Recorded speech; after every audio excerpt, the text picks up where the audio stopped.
Ok, bonjour à tout le monde, bonjour. Ok, aujourd'hui nous allons évoquer un sujet très pertinent. Il s'agit de la cotation en bourse, la bourse, le marché boursier. Ok, c'est un marché qui a rendu, c'est un business, n'est-ce pas, qui a rendu des hommes tellement riches, mais aussi qui a rendu assez ou nombreux d'entre eux pauvres. Parce que le marché financier, il faut bien comprendre le marché financier. On ne se lève pas le matin parce qu'on a un ami ou un camarade qui fait dans la bourse et on s'investit comme ça. Vous voyez, pour la petite histoire, un homme arrive dans un village, il s'installe, il dit aux villageois qu'il achètera des lièvres à 15 000 francs. Si un villageois allait attraper son lièvre, il l'achètera à 15 000 francs. Les villageois tombent en bourse. Ils ramènent des lièvres. L'homme d'affaires achète et plus tard, l'homme d'affaires diminue le prix des lièvres. Il dit qu'il ne va plus désormais acheter à 15 000, mais il va les acheter à 9 000. Les villageois se sont découragés et n'ont plus acheté des lièvres, ne sont plus allés à la chasse des lièvres. L'homme d'affaires, constatant ce fait, il augmente encore le prix d'achat d'un lièvre de 15 000 à 20 000 francs. Les villageois reprennent la chasse, ramènent des lièvres. L'homme d'affaires achète. Il achète. Après aussi, il se rend compte que ok, le marché a changé, a chuté. Qu'est-ce qu'il fait? Il baisse encore le prix d'achat d'un lièvre. Les villageois, eux aussi, ils ralentissent le flux de ravitaillement. Bon, maintenant, sauf que les villageois ralentissent le flux de ravitaillement, pas parce que forcément on a baissé le prix, mais aller maintenant faire la chasse du lièvre est plus compliqué. Non seulement les lièvres ont diminué, mais lorsque les gens apparaissent, ils savent déjà que non, le danger là, il se cache. L'homme d'affaires, quelques jours, quelques mois après, il augmente encore le prix d'achat de 20 000 à 30 000 francs. Les villageois font encore tout moyen possible pour amener d'autres lièvres et l'homme d'affaires achète. Et quand l'homme d'affaires, lui, ayant compris, parce que l'homme d'affaires, c'est qui? Lui, il est directement assis, il étudie le marché boursier, il étudie le marché financier. Il sait que aujourd'hui, peut-être comme la bourse a chuté, on peut revenir à une croissance peut-être 5 mois ou 4 mois après. Il n'a pas ce temps-là. Alors que les villageois, eux, n'ont pas de soucis. Le villageois, ce n'est que de donner la petite économie que lui, il a. Voilà, l'homme d'affaires, lorsqu'il s'est rendu compte que, ok, là, le marché, les tendances du marché ne sont pas bonnes. Qu'est-ce qu'il a fait? Il a augmenté le prix d'achat d'un lièvre à 100 000. Ok. Voilà, les villageois n'ayant plus la facilité d'aller attraper des lièvres, l'homme d'affaires va dire aux villageois que, ok, désormais, lorsque vous allez amener vos lièvres, je vais les acheter à 100 000. Et comme je vais quitter, pour le moment, je ne suis pas là, mon assistant, vous les vendrez à mon assistant, il va acheter à 100 000 francs le lièvre.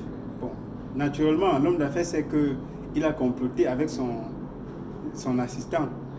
Voilà, l'homme d'affaires part et par derrière, les villageois viennent et l'assistant de l'homme d'affaires dit aux villageois que, ok, comme mon patron vous a dit que désormais vous allez amener les lièvres, je vais les acheter à 100 000 francs, n'est-ce pas? Ok, je vais vous vendre des lièvres que nous avons précédemment achetés. Je vais vous vendre cela au lieu de 100 000, je vais vous vendre à 40 000 ou à 60 000 francs. Et quand mon patron reviendra, vous allez revendre ces lièvres à 100 000 pour réaliser des bénéfices de 40 000 francs. Les villageois contents sont tombés en bourse. Ils se sont encore battus, prendre leurs économies. Vous voyez, ils prennent des économies des lièvres qu'ils ont précédemment vendus à l'homme d'affaires pour revenir acheter des lièvres à 60 000 chez l'assistant de l'homme d'affaires parce qu'ils ont espoir que l'homme d'affaires reviendra, ils vont vendre à 100 000 francs. Voilà, l'homme d'affaires n'est jamais venu. Après, ils sont repartis voir l'assistant de l'homme d'affaires pour lui dire, ok, comment depuis, est-ce que le marché, qu'est-ce qu'on fait? Ils arrivent, ils se rendent compte que même l'assistant de l'homme d'affaires n'est plus là.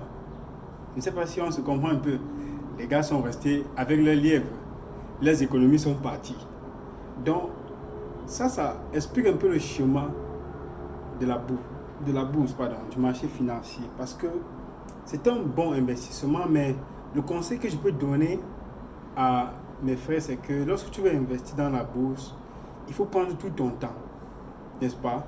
De passer par une formation, te former, étudier les risques du marché financier, les probabilités, les statistiques. Vous devez vous asseoir parce que ce marché, c'est un marché glissant.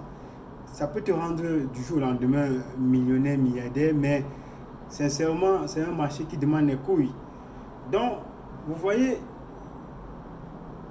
c'est un peu pour dire que quand je vois par exemple des frères qui investissent dans la bourse, ils disent que non, la seule façon de devenir riche, c'est de mettre son argent dans la bourse. Tu vois, quelqu'un cotise un argent, 10 millions, 7 millions, après il prend et il met dans la bourse. Il tourne 1 mois, 2 mois, 3 mois, 1 an. Il commence à pleurer, il dit que non, je ne sais pas. Non, il faut étudier d'abord le marché. Il faut chercher à avoir une formation avant de se lancer dans la bourse. Parce que, je vais vous dire, le marché boursier, généralement, les gars ne perdent pas. Quand tu viens investir, tu ne sais pas c'est toi le perdant dans le marché boursier. Le marché financier, c'est ça. La bourse, c'est ça. Donc, voilà la petite vidéo d'aujourd'hui. C'était un peu pour évoquer ça. Bon, j'espère que ça va un peu attirer l'attention de mes frères qui vont investir ou qui veulent investir dans la bourse. C'est un bon marché, c'est un bon business, mais je vous conseille généralement de prendre le temps au départ de vous former, n'est-ce pas, ou d'être proche des gens qui investissent, qui ont le succès dans ça, et de voir comment est-ce qu'ils fonctionnent, comment ils étudient les fluctuations, comment est-ce qu'ils analysent les données du marché, les statistiques. C'est très important en fait. Les risques sont importants au départ. Il faut bien analyser les risques et non mettre en avant le goût de l'investissement ou le goût des gains, du gain en fait. Ok.